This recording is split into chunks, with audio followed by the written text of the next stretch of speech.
Hello friends, स्वागत है आपका मकवाना कोचिंग क्लासेस में। जो लगातार 10 क्वेश्चन की सीरीज चल रही, 10-12 क्वेश्चन हर सब्जेक्ट वाइज अलग अलग, वो क्रम से चल रही सीरियल वाइज। और ये सीरीज बहुत अच्छी है क्योंकि इसमें क्वेश्चन का मैंने डेप्थ रखा है।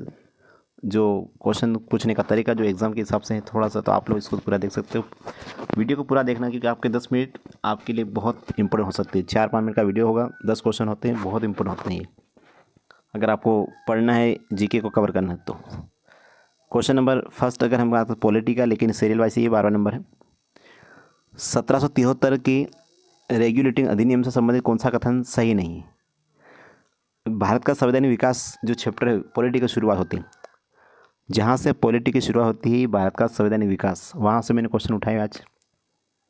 तो 1773 का रेगुलेटिंग एक्ट अधिनियम से संबंधित कौन सा कथन सही नहीं? यह ब्रिटिश संसद द्वारा पारित पहला प्रमुख कानून था। यह अधिनियम भारत में ब्रिटिश शासन की संवैधानिक शुरुआत मानी जाती है। यह अधिनियम भारत में ब्रिटिश शासन की संवैधानिक शुरुआत मानी जाती है। गवर्नर जनरल का पद पहली बार स्थापित हुआ। बंगाल का पहला गवर्नर जनरल वारेन हेस्टिंग्स हुआ। बंगाल का पहला गवर्नर जनरल वारेन हेस्टिंग्स हुआ। भारत में पहला हाई कोर्ट कलकत्ता में 1774 में खोला गया। तो इसका सही आंसर क्या आना चाहिए? क्वेश्चन बहुत इंपॉर्टेंट है, बहुत इंपॉर्टेंट। रेगुलेटिंग एक्ट 1773 से अगर क्वेश्चन आना है तो यहाँ से ही क्वेश्चन आएगा, इसके अलावा बाहर नहीं आएगा। तो यह ब्रिटिश संसद द्वारा पारित पहला कानून था, बिल्कुल प्रमुख कानून था, बहुत इंपॉर्टेंट है।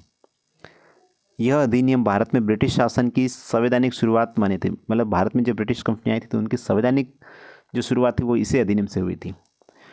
पहली बार बंगाल का गवर्नर जनरल का पद बनाया गया, यानी कि गवर्नर जनरल का पद पहली बार स्थापित हुआ था, बिल्कुल करेक्ट है। और पहला जो गवर्नर जनरल था बंगाल का है ना, ये बहुत है। बंगाल का पहला गवर्नर जनरल कौन था? तो वारेन हेस्टिंग्स थे, ये भी करेक्ट है।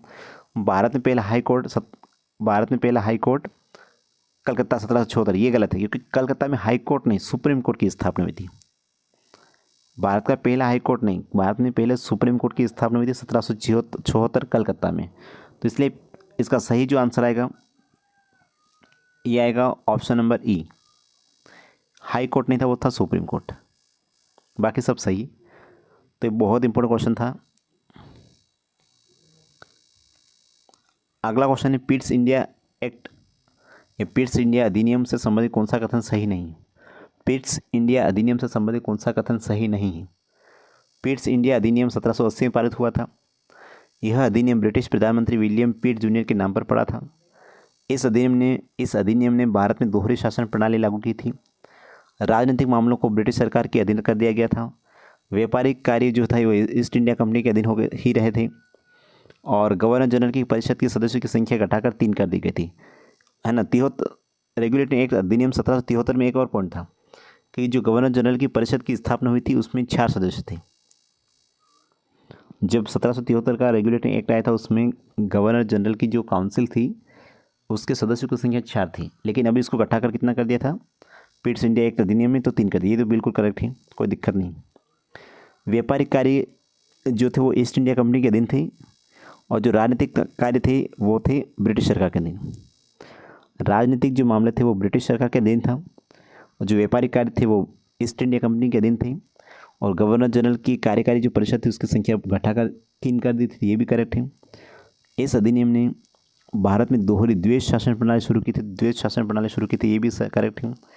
यह अधिनियम ब्रिटिश प्रधानमंत्री विलियम पिट जूनियर के नाम पर पड़ा, बिल्कुल करेक्ट है। पिट्स इंडिया एक्ट अधिनियम 1780 का नहीं, 1784 का है, तो इसलिए ऑप्शन नंबर ए इसका आंसर आएगा। पिट्स इंडिया एक्ट अधिनियम जो है वो 1780 का नहीं, 1784 का है। बाकी एज इट इज सही है, तो ऑप्शन नंबर ए।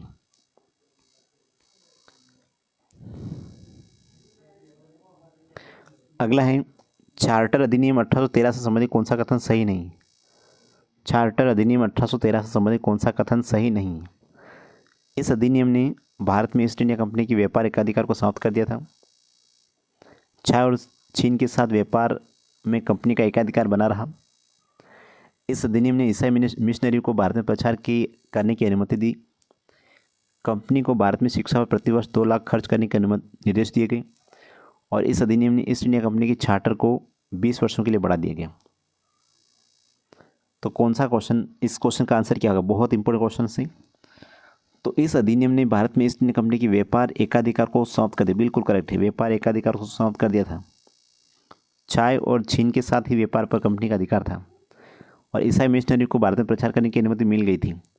और इस अधिनियम ने ईस्ट इंडिया कंपनी के चार्टर को 20 वर्ष के लिए बढ़ाया था, ये भी करेक्ट है, लेकिन 2 लाख रुपये नहीं, 1 लाख रुपये। तो 2 लाख की जगह कितना है, 1 लाख रुपये, इसलिए ये डी आंसर आएगा। अगला है चार्टर अधिनियम 1833 के अनुसार किससे भारत का प्रथम गवर्नर जनरल ऑफ इंडिया बनाया गया।